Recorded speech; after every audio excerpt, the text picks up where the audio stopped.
அண்மையால் ஏற்பட்ட மனக்கசப்பு காரணமாக நாடாளுமன்ற நேரத்தை எதிர்க்கட்சிகள் வீணடிப்பதாக பிரதமர் மோடி குற்றச்சாட்டு. அரசின் குரலை நசுக்குவது ஜனநாயகத்திற்கு எதிரான செயல் எனவும் விமர்சனம். மக்களவையில் பொருளாதார அறிக்கையை தாக்கல் செய்தார் நிதியமைச்சர் நிர்மலா சீதாராமன்.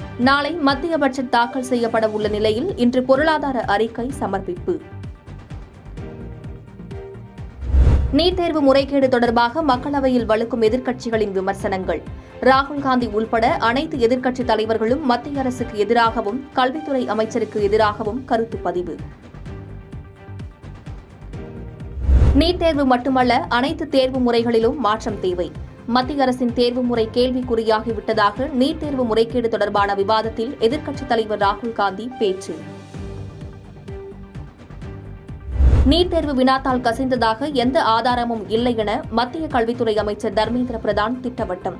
நீட் தேர்வில் எதிர்க்கட்சிகள் அரசியல் செய்வதாகவும் நீட் தேர்வில் இனி சிறு பிழைகள் கூட நடக்காது எனவும் உறுதி. நீட் தேர்வு விவகாரத்தில் ஹசாரிபாக், பாட்னா ஆகிய இடங்களில் வினாத்தால் கசிந்தது என்பது உண்மைதான் என உச்சநீதிமன்றம் அதிரடி கருத்து. நீட் தேர்வு வினாத்தால் கசிவு நாடு முழுவதும் நிகழ்ந்துள்ளதா என்பதை ஆய்வு செய்ய வேண்டும் எனவும் நீதிபதிகள் கருத்து. எழும்பூர் நீதிமன்றத்தில் வழக்கறிஞர்கள் மோதிக்கொண்ட சம்பவம் தொடர்பாக சென்னை உயர்நீதிமன்றம் தாமாக முன்வந்து விசாரணை.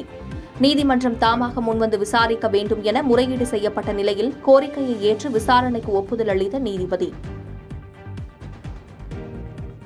தமிழ்நாட்டில் கள் விற்பனைக்கு விதித்த தடையை தமிழ்நாடு அரசு ஏன் மறுபரிசீலனை செய்யக்கூடாது என உயர்நீதிமன்றம் கேள்வி. டாஸ்மாகில் மதுபானம் அதிக விலையில் விற்கப்படுவதாக எழுந்த குற்றச்சாட்டு குறித்தும் பதிலளிக்க தமிழ்நாடு அரசுக்கு உயர்நீதிமன்றம் உத்தரவு. கடந்த ஆட்சியில் தமிழ்நாடு சட்டமன்றத்திற்குள் கூட்கா பொருட்கள் எடுத்துச் செல்லப்பட்ட விவகாரம். கூட்கா சம்பவம் தொடர்பாக அப்போது எதிர்க்கட்சியாக இருந்த திமுக எம்எல்ஏக்களுக்கு உயர்நீதிமன்றம் நோட்டீஸ். கோவையில் சாலையின் நடுவே குளிர்சாதன வசதி கொண்ட பேருந்தில் திடீர் தீ விபத்து ஏற்பட்டதில் பேருந்து முற்றிலுமாக எரிந்து சேதம். சுதாரித்துக் கொண்டு உடனடியாக கீழே இறங்கியதால் நல்வாய்ப்பாக உயிர் தப்பிய பயணிகள்.